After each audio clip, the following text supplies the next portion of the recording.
Hello students, welcome to Bharat groups of schools and colleges. आज हम लोग इकोनॉमिक्स से स्टार्ट करेंगे। Chapter number 3 demand analysis. अभी तक इस टॉपिक पे हमारा ये थर्ड वीडियो लेक्चर है। हमने पहले मीनिंग ऑफ डिमांड देखा, टाइप्स ऑफ डिमांड देखा, फिर हमने लास्ट लेक्चर में डिटर्मिनेंट ऑफ डिमांड देखा। आज आपके एग्जामिनेशन का one of the important question law of demand. पूरा लॉ मैंने बोर्ड पे कवर किया हूं। स्टूडेंट्स कुछ चीजों को समझ लेंगे। Law consist statement of the law, schedule and diagram, assumption and lastly law consist exception. इस तरीके से ये पूरा लॉ हमें समझना है।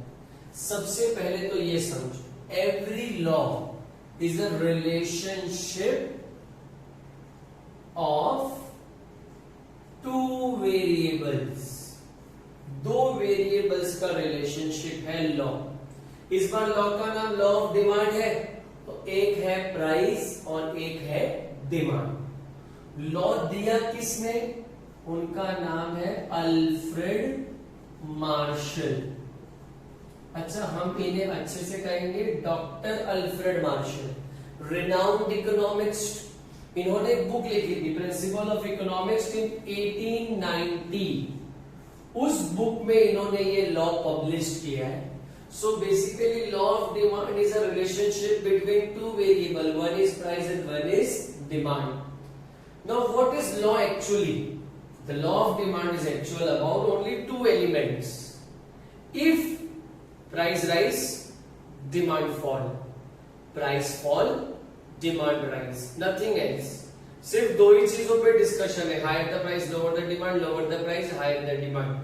रेस्ट जितने भी फैक्टर्स हमने पढ़े हैं जो डिमांड को चेंज कर सकते हैं, हम उनको कांस्टेंट कर देंगे। हम उनको कंसीडर ही नहीं करेंगे कि वो एग्जिस्ट करते हैं, अनचेंज रहेंगे। अब इसी को देखते हुए स्टेटमेंट ऑफ द लॉ पे ध्यान दो।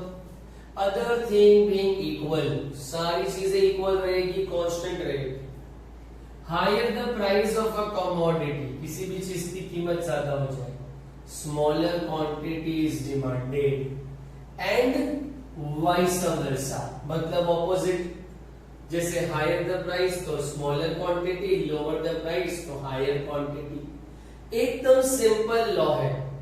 लॉ इन दो वेरिएबल के बारे में है और लॉ बोलता है more price less demand, less price more demand, और इनके रिलेशन को वो नाम दे देता है इनवर्स। लॉ में कुछ है ही नहीं मेरे पास बोलने के लिए।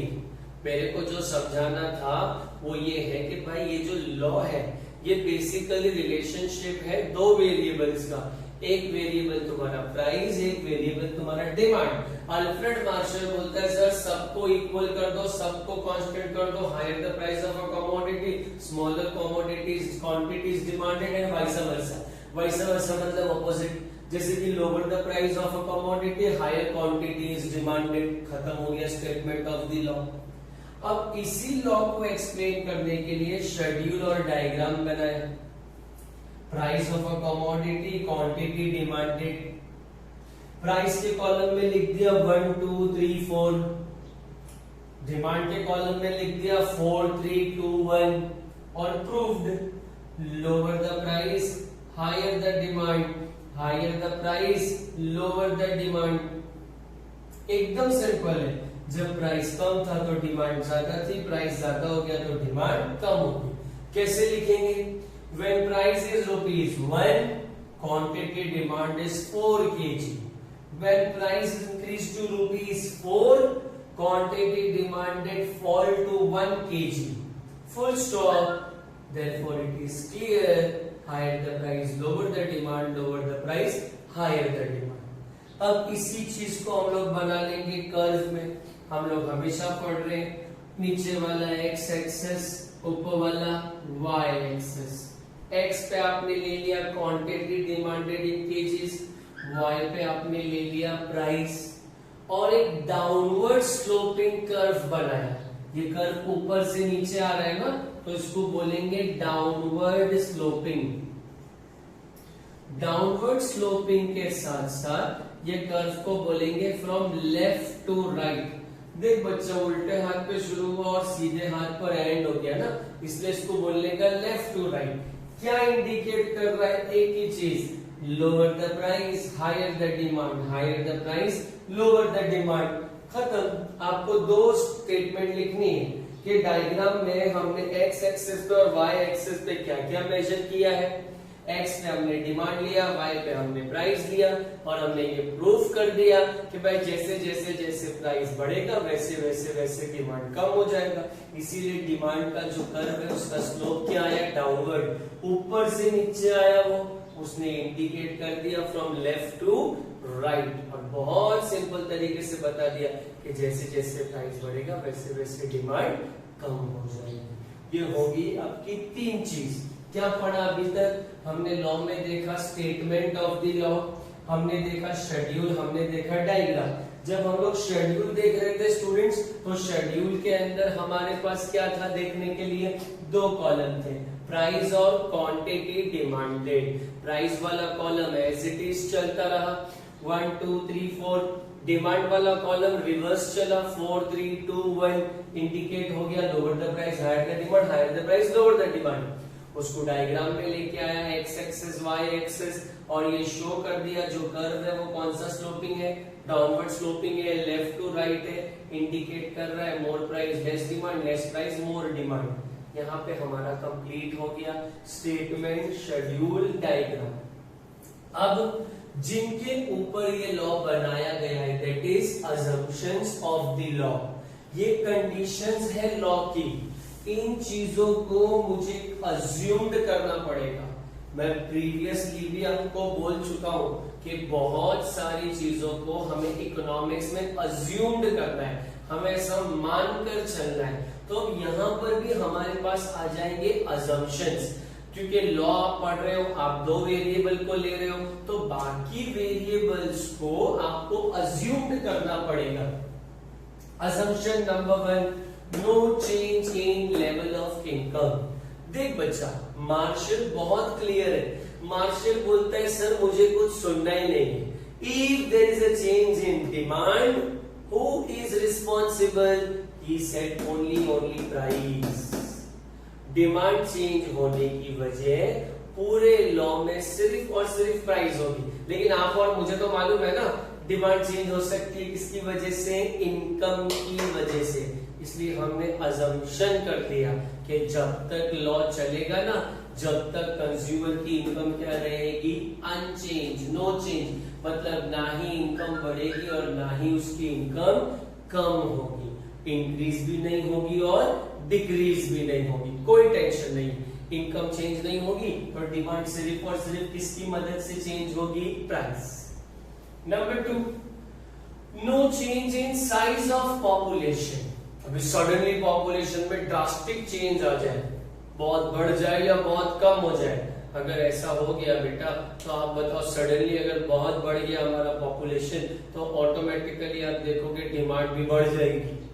बहुत कम हो गया तो डिमांड भी कम हो जाएगी without changes in price.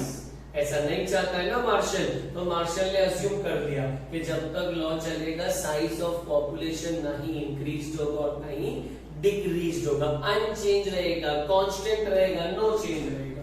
Next, price of substitutes, मेरे जैसा product, complementary goods remain unchanged. बच्चों मैंने दो पॉइंट को मर्ज किया है, अब सेपरेट पढ़ेंगे। पहले सब्स्टिट्यूट्स देखते, पेप्सी को बोला, Samsung, Vivo, Oppo. Suddenly substitute सस्ता अवेलेबल हो जाए तो फिर कोई मेरा प्रोडक्ट खरीदेगा क्या?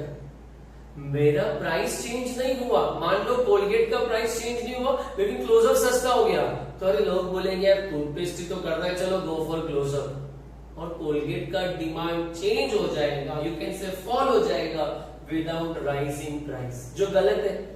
इसलिए मैंने अज्यूम क्या कर लिया कि जब तक लॉ चलेगा सब्स्टिट्यूट के प्राइस में कोई भी चेंजेस नहीं आएगा। जैसे सब्स्टिट्यूट्स है वैसे ही सब्स्टिट्यूट्स चलते रहेंगे। There will be no change in the price of substitutes. Now what is complementary goods? Car and petrol याद है हमें, पेन एंड पेपर याद है, सेलफोन एंड बैटरी याद है। दो गुड्स मिलके एक डिमांड पूरी करते हैं, कॉम्प्लीमेंट्री गुड्स। अब मान लो सडनली पेट्रोल का प्राइस बढ़ गया, जो पिछले 8 दिन से बढ़ ही रहा है by the way, petrol daily बढ़ रहा है, महंगा हो रहा है पेट्रोल डीजल। अब अगर इनका प्राइस इसी तरह बढ़ता रहा स्टूडेंट्स, तो ऑटोमेटिकली हमारी कार की डिमांड क्या हो जाएगी, कम, without changes in the price of a car.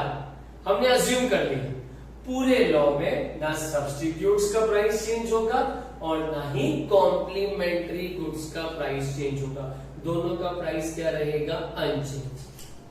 Point number 4 पे आते हैं, कंज्यूमर की taste, habit, preference etcetera etcetera etcetera जितना भी है वो बिल्कुल क्या रहेगा, अनचेंज। मतलब अगर कंज्यूमर को फॉर एग्जांपल हापुस आम पसंद है, या उसको एप्पल पसंद है, या उसको माजा पसंद है, तो वो वही करेगा।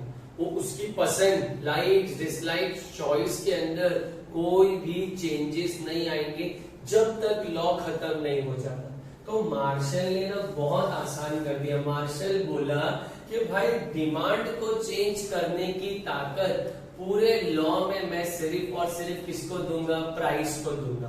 तो मैं बोला अरे मार्शल प्राइस के अलावा भी तो बहुत सारी चीजें हैं यार जो डिमांड को चेंज कर सकती है। बोला है ना, वो सबको अजम्पशन में क्या कर दो, नो चेंज। तो मैं बोला चलो भाई इनकम को no change, size of population को नो चेंज, ना कॉम्प्लीमेंट्री गुड्स का प्राइस चेंज होगा, ना सब्स्टिट्यूट्स का प्राइस चेंज होगा, ना इंसान की आदतें चेंज होगी, मतलब taste, habit, preference etcetera etcetera. अब बहुत इंपॉर्टेंट चीज स्टूडेंट्स, टिल अजम्पशन तक मैं मार्शल की ही सुना, higher the price lower the demand, lower the price higher the demand. अब जब मैं एक्सेप्शंस पे आऊंगा तो ये मेरे लॉ की वो चीजें जहां लॉ नहीं चलेगा, रिवर्स हो जाएगा।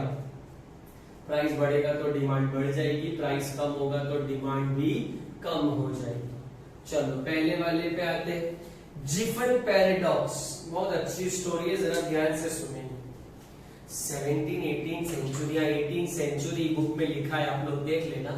एक बहुत रिनाउंड इकोनॉमिक्स थे, उनका नाम था सर रॉबर्ट जिफन।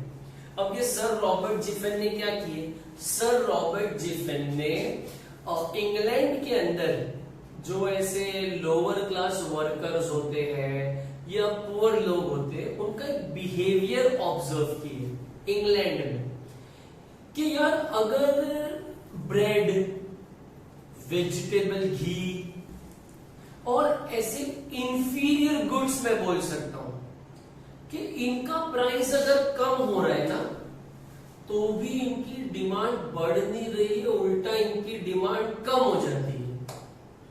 देखो अब जरा लॉजिकली सुनना, मैं ना 5 रुपए रखता हूं, बोलता हूं भाई 5 रुपए में मैं ब्रेकफास्ट कर लूंगा। ब्रेड आ रहा था, जो भी आ रहा था, सडनली ब्रेड बहुत सस्ता हो गया। मेरे पास तो ब्रेकफास्ट के लिए 5 रुपीज है ना, मैं बोला मैं ब्रेड क्यों लूं, I will prefer more healthy product, go for roti, go for toast, go for biscuit. Reason क्या है, एक तो ब्रेड ऑलरेडी मेरे लिए इंफीरियर था, अब वो और सस्ता हो गया, तो मैं सोचा पहले ही अच्छा नहीं था, अब सस्ता हुआ तो और क्वालिटी खराब हो जाएगी, उसकी डिमांड बढ़ने की बजाय क्या हो गई, कम। ये बिहेवियर किसने ऑब्जर्व किया, सर रॉबर्ट जिफन ने। फिर सर रॉबर्ट जिफन चले गए, तो उनके नाम पे हमने एक्सेप्शन नंबर 1 बनाया, that is Jiphan paradox.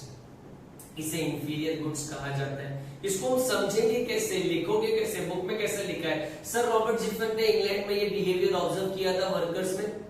As per this, when price of inferior goods like bread, vegetable, ghee, oil fell, its demand do not rises. Reason, the level of income of a people increases.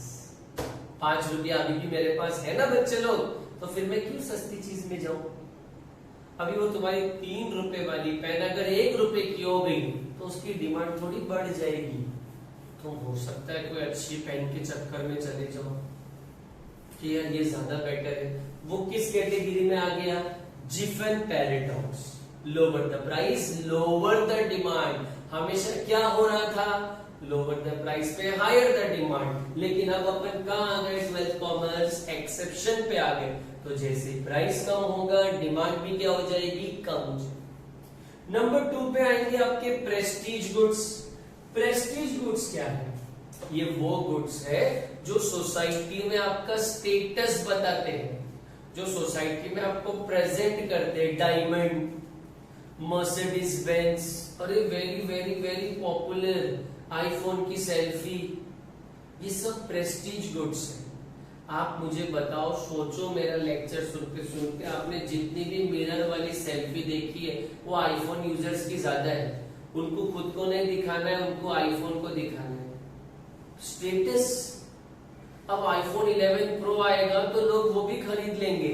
Higher the price higher the demand, reason वो लोगों का क्या बताता है, Prestige, status बताता है। अभी as a poor person, as a middle class person, हम सोचते हैं गोल्ड का प्राइस कम होगा तो हम खरीदेंगे। रिच बोलते हैं गोल्ड जितना महंगा होगा ना हम जब खरीदेंगे। Why to purchase at less price, more demand, status, malls में खरीदने का स्टेटस समझते हैं। प्रेस्टीज गुड्स जो आपका स्टेटस सोसाइटी में बढ़ा दे, तो यहां पर भी केस रिवर्स हो गया, मोर प्राइस मोर डिमांड। थर्ड, बहुत सारे लोगों को लगता है प्राइस इल्यूशन, बिलीफ कहते हैं, बिलीफ, इल्यूशन मतलब बिलीफ। सस्ता है तो क्या क्वालिटी होगी। अभी मान लो कोई कॉलेज ने फीस कम कर दिया, कोई इंस्टीट्यूट ने फीस कम कर दिया, ट्यूशन की, क्लास की, कॉलेज की, फौरन हमारे दिमाग में आएगा सस्ता हुआ ना क्वालिटी अच्छी नहीं होगी। नेवर जज thing on a price tag. लेकिन बहुत सारे लोग ऐसे हैं जिनका ये मानना है कि हमारी क्वालिटी अच्छी है इसलिए हमारा प्राइस ज्यादा है। मेरा मानना ये है good quality at cheap price possible है, सस्ता है लेकिन बेहतर है। आप अच्छी क्वालिटी दो और सस्ता दो। लेकिन हम लॉ की बात करते हैं, लॉ क्या बोलता है, बहुत सारे ऐसे शाणे हैं दुनिया में जो बोलते हैं यार जितना महंगा होगा उतना अच्छा होगा। अभी जैसे हम जाते हैं ना मॉल्स, जो चीज यहाँ 10 की वहां 20 की, पॉपकॉर्न आपको 20 रुपए पॉपकॉर्न 300 में देता है, लेकिन आप खा लेते हो। प्राइस इल्यूशन, अरे मॉल से मिला, एक माइंडसेट है हमारा। यहाँ पर क्या होता है, higher the price higher the demand. Last point, ignorance, नजरअंदाज कर देना। बहुत सारे लोग कीमत नहीं देखते हैं ना। चलो आप हमारी बात करते हैं यार, मुमरा से अमृतनगर या अमृतनगर से तनवर नगर ऑटो में 8 रुपए हुए, हम 10 दे के उतर जाते हैं, 2 कौन मांगेगा। इग्नोरेंस, चेंज नहीं है हमारे पास या टाइम नहीं है। मैं प्री कोरोना की बात कर रहा हूँ, कोरोना में हमारे पास बहुत टाइम था, मतलब ट्रेवल नहीं कर सकते थे। मैं प्री कोरोना की बात करूंगा तो जब ऐसा होता था कि अरे वी आर इन हरी, हमें कॉलेज जाना है, आपको स्कूल जाना है, कुछ काम है, और हमने 8 का 10 भी दे दिया, दैट इज इग्नोरेंस। जिस कीमत 8 थी आपने 10 में डिमांड कर दी, लोअर द प्राइस नहीं था, जितना higher the price higher the demand. अब अपन मार्शल को समराइज करेंगे। मार्शल बोला जब भी लॉ पढ़ोगे कितने लोगों को लेके आना, 2। मैं बोला इस बार लाऊंगा प्राइस और डिमांड, 2 लोगों का रिश्ता है ये। क्या रिश्ता है, higher the price lower the demand, lower the price higher the demand. फिर स्टेटमेंट आया other thing being equal, higher the price of a commodity, smaller quantity demanded, vice versa. दिया किसने, अल्फ्रेड मार्शल ने। कौन से ईयर में दिया, 1890। 2 लोगों की मदद लिया, शेड्यूल और डायग्राम। शेड्यूल बहुत सिंपल है, प्राइस के कॉलम में 1 2 3 4, डिमांड के कॉलम में 4 3 2 1। Lower the price higher the demand, higher the price lower the demand. Curve पे है, y एक्सिस x एक्सिस हमने बता दिए, डाउनवर्ड स्लोपिंग कर्व है, लेफ्ट टू राइट है, क्या इंडिकेट कर रहा है, more price less demand, less price more demand. 4 assumption, income level same रहेगी, पॉपुलेशन सेम रहेगा, सब्स्टिट्यूट कॉम्प्लीमेंट्री का प्राइस सेम रहेगा, टेस्ट हैबिट प्रेफरेंस सेम रहेगी। यहां तक लॉ चला। जो 4 महान लोगों पे लॉ नहीं चलेगा वो है Giffen paradox, prestige goods, price illusions और इग्नोरेंस। आज देखने जाओ तो ऑलमोस्ट हमारा 3rd चैप्टर भी कंप्लीट हो गया। एक सिंपल सा टॉपिक रिमेनिंग है, वो नेक्स्ट लेक्चर में डिस्कस कर लेंगे। अदरवाइज हम डायरेक्ट 4th चैप्टर भी स्टार्ट कर सकते हैं। Now very important student number 1, registration के लिए ऑफिस हमारी मॉर्निंग 9 to 1 o'clock ओपन है। आप 1200 रुपीज पे करके रजिस्ट्रेशन कर सकते हो। इफ फिजिकली जाना पॉसिबल है जाइए, अदरवाइज ऑनलाइन का भी ऑप्शन है। एंड स्टूडेंट्स इंशाल्लाह प्रे करो आप, जुलाई से कॉलेजेस ओपन होने का डेट आया है। If all goes well, government हमें परमिशन दे देता है तो फिजिकल लेक्चर स्टार्ट हो जाएंगे। इफ पॉसिबल आप लोग फर्स्ट इंस्टॉलमेंट भी कॉलेज का पे कर सकते हो वही ड्यूरेशन में जाकर। मीनवाइल कुछ मेडिसिन ऐसी प्रूव्ड हो रही है जिससे सोल्यूशन मिल सकता है कोविड से, तो प्रे करो वो सब अच्छे से साबित हो, और अगर सब अच्छा हो जाता है तो डेफिनेटली नॉर्मल सी जल्दी रिटर्न आएगी। टिल देन हैंडराइटिंग स्पीड वगैरह को इम्प्रूव करो, इफ पॉसिबल नमाज वगैरह पढ़ो, हर चीज पे ध्यान दो, घर वालों से साथ में अच्छे से रहो, stay home, stay safe, thank you.